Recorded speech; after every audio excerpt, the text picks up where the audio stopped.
Ano kayang ulam sa kantin mamaya? Recess pa lang, lunch na agad iniisip mo. Eh, nagugutom na ako eh. Gusto ko na magkanin. Ay, Anya, may tanong ako sa'yo. Anong gusto mo sa lalaki? Ba't tinatanong yan? Wala, curious lang ako.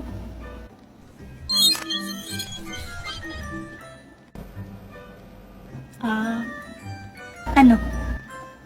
Gusto ko yung hindi sunod ng sunod sa akin. You mean, ayaw mo ng clingy? Oo, tsaka gusto ko yung ayaw sa akin. Kagaya ni Damian. Huh? Hindi no. We, di ba crush mo siya dati? Yuck! Saan mo napulot yan? Ayoko sa kanya kasi binubuli niya ako dati. Isabi mo gusto mo yung ayaw sa'yo. Eh di yan. Gulo mo naman. Hindi kasi ganun. Ayoko yung may feeling sa akin. Alam mo may gusto sa'yo si Damian? Hindi! Ay basta! Huwag ka na magtanong ng ganyan. Basta ayoko sa kanya. Hala, ano ba yan? Ano nga kasi? Huwag mo na nga itanong. Kulit mo ah. Basta ayoko sa kanya.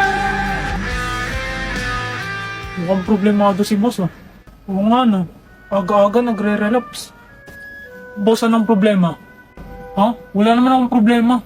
Dali na boss, baka matulungan ka namin.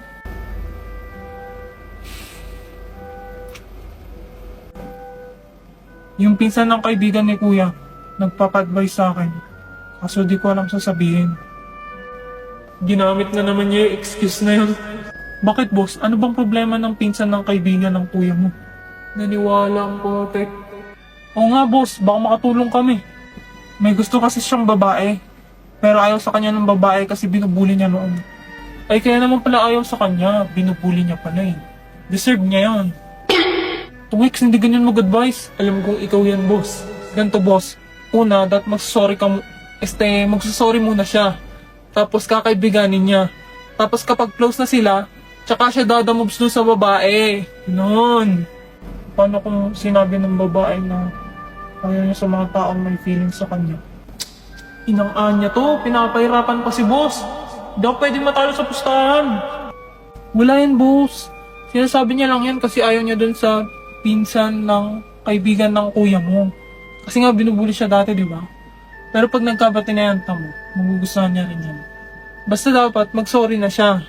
Tapos patunayan niya na nagbago na siya. Yan! Aba, ang galing mo mag-advise, man! Hey, it's my ass, boy. Mission! Dapat ma-turn off sa akin si Sion. Plan A. Iwasan siya. Plan B. Kukupalin siya. Plan C. Ang ayaw kong mangyari, paaminin siya at i-reject.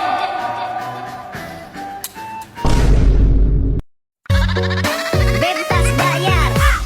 Aku lagi cari mama muda. Buat kasih uang sejuta. Na na na na na na na.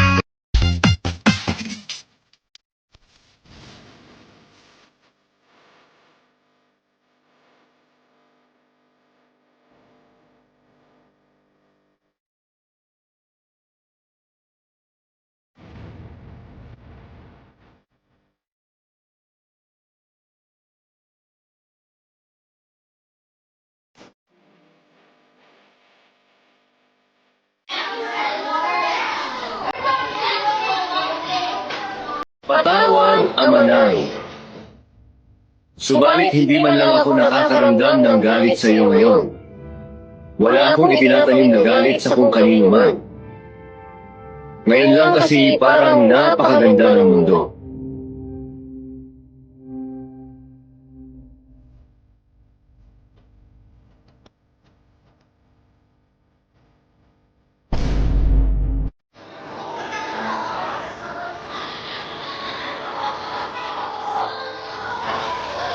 Mula sa langit at lupa, ako lamang ang pinarangalan.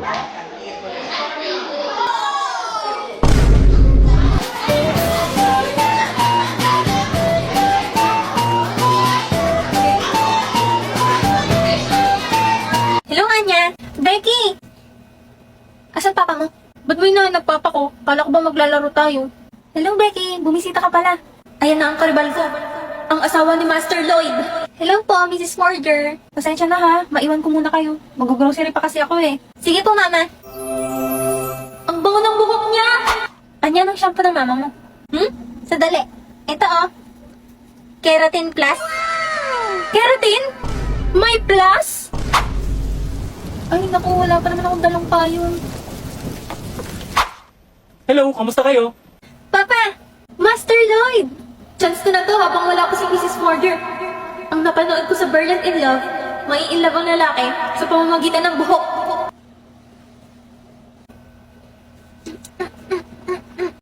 Ha? Anong ginagawa ng mga batang to? Nakauwi na ako. Nandito na ulit siya. Ano nangyari sa iyo? Bakit basang-basa ka? Abutan kasi ako ng ulan eh. Nakalimutan ko magdala ng payong. Sandali lang ha, ilalapag ko lang itong grocery ko. Ang bango.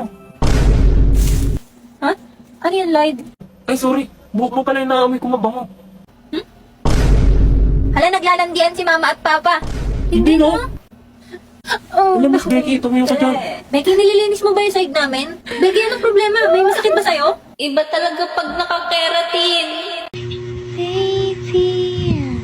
Bust down, Tatiana. Bust down, Tatiana. Pick it up now. Break that shit down. Break it down. Speed it up. Hoy! Ba't doorbell ka ng doorbell? Tagal nyo lumabas eh. Kanina pa ako nandito eh. Mamas ko nga, di ba? Paintay kayo. Aga mo naman mamasko. 16 pa Caroling. 16 pa kayo maglagay ng Christmas lights. Nakilaki ng bahay ninyo, wala kayong pera. Wala, taga-bantay lang kami dito. Hindi amin to. Mukha nga. Tawagin mo na lang yung may-ari. Ay, wow. Di ko pa nga naririnig ikaw kumante. Bibigyan na agad ako. Kakanta ako ah. Pero baka mamaya pagkain na ng bigay mo. Perahin mo ah. Hindi nitong ilaw. Kakawalang gana naman yung bigyan. Lang iba. Ah, parang babalik ah. 5! Pang-ina na yun. Thank you. Ang babarat ninyo, Pakyo. For our next game, we will play Bring Me. For our first Bring Me, the prize will be full set of Benton drip. Uy, ang lupit pre. Galingan mo. May drip pang kasama. Di ba favorite mo yung Benton? Anong favorite? Ikaw yung favorite niyan. Highlighter na green, bilis. Ubat ako. Wala na tuloy. May nanalo na. Next Bring Me. The prize is boiled peanuts. Peanuts! Anong kasing price yan? Bring me greenish or brownish hair. Aray, ito na. Bibigyan na kita. Thank you, Sion Boy. Tutulungan kita sa gusto mo makuha. Next prize is a ticket to an Imperial Scholar event. Imperial Scholar Event? Ano yun? Imperial Scholar event? Ibig sabihin nandun sila papa at kuya. Dapat manalo ako. Bring me something gold.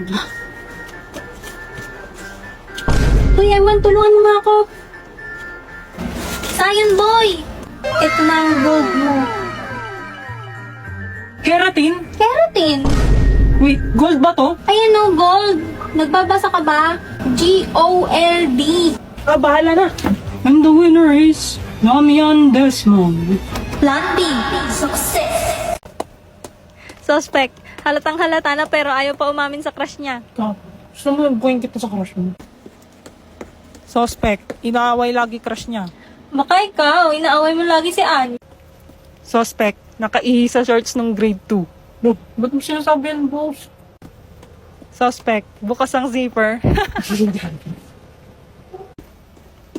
Suspect. Suspect ano? Wala, suspect. Mukhang kriminal eh. Ayos ah. Pag sa akin puro dog show. Suspect. Review ng review. Ang baba naman ng score.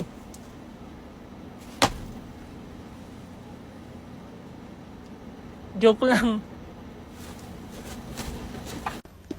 Suspect. Buraot sa pagkain. Lo, ikaw yung buraot dito, Anya. Suspect. Crush ang tatay ng best friend niya. Iba na kaya crush ko. Weh, sino? Ikaw. Ha? Wala! Suspect. Sinap ko nung grade 1. Suspect. Hindi alam ang bro code. Gaway ba kayong dalawa? Suspect, nagsiselos kahit walang karapatan. Nang yan. Tama na nga, di na nakakatuwa.